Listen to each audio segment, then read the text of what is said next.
Hey guys, welcome into our weekend news wrap-up. We're here in a wonderful, idyllic German village. Before we get into it though, I just want to remind you I've got a SoundCloud account where I upload my radio podcast. It's an hour every Thursday from 4 to 5 London time. We have an hour of realist content. So you'll find the link on our Facebook page. We're uploading a lot of great content. I encourage you guys, sink your teeth into that.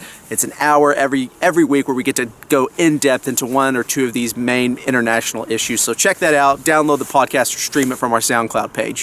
On to the weekend news wrap-up. We're here in Germany. The thing I want you guys to keep in mind when you think about Germany is how foundational Germany is to the EU. Now, it's by far the strongest economy in Europe, and it's a very smart economy. Everyone knows about German engineering when it comes to cars like BMW, but Germany also has a lot of smart investment into industries that are look good for the long term. So you've got things like green technology, you've got things like transportation technology that Germany exports around the world, particularly to places like China.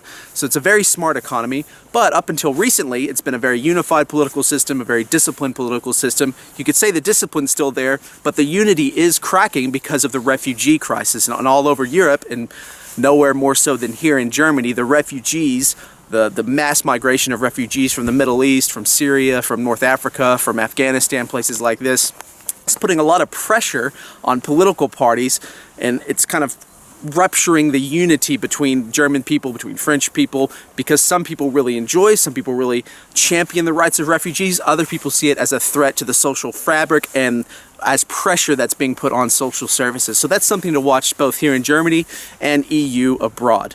Moving on, we're going to talk about Italy. Italy has a constitutional referendum tomorrow morning. That's Sunday. Basically, the referendum is about reforming the political process. Italy has had a lot of economic troubles, and the political process that's in place now makes it really difficult to streamline and make quick, long-reaching changes to the political system to help foment better economic growth. So watch that. What's really important is if the referendum fails, Renzi, the prime minister, has said he is going to step down. And so what happens? Where do they move forward from here? The polls are saying that the referendum is passed, but we all know how well the polls have gotten things this year. So who could say which way it's actually going to turn out? The big problem going forward is if it fails, if Prime Minister Renzi steps down, will this pave the way for the five-star movement, the populist movement in Italy, to take power in next year's elections? That's probably the most important thing to keep in mind. Moving into Asia, into China, two things. Donald Trump has made it very clear that he's going to drop TPP. He's going to pull the U.S. out of TPP, which is the Trans-Pacific Partnership, the free trade agreement in the area.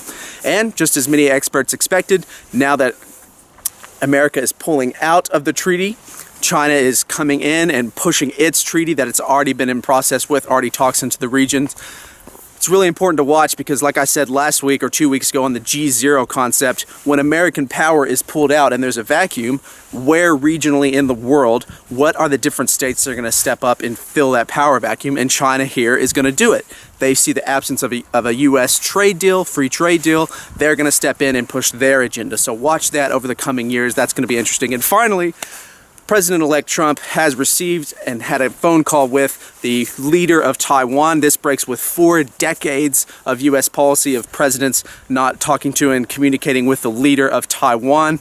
Why is this so important? Well, China, mainland China, considers Taiwan to be part of its territory and doesn't like any sort of movement, both internationally and within Taiwan itself, that would try to declare independence or declare it as a different state from China. This has always been a big boon on U.S.-China relations, and so it's really important to see what this one action, and actions are really important in Asia, both symbolically and for political purposes. It's really important to see how this action will affect U.S.-China relations going forward, or when the new Trump administration comes into power. Something to keep in mind.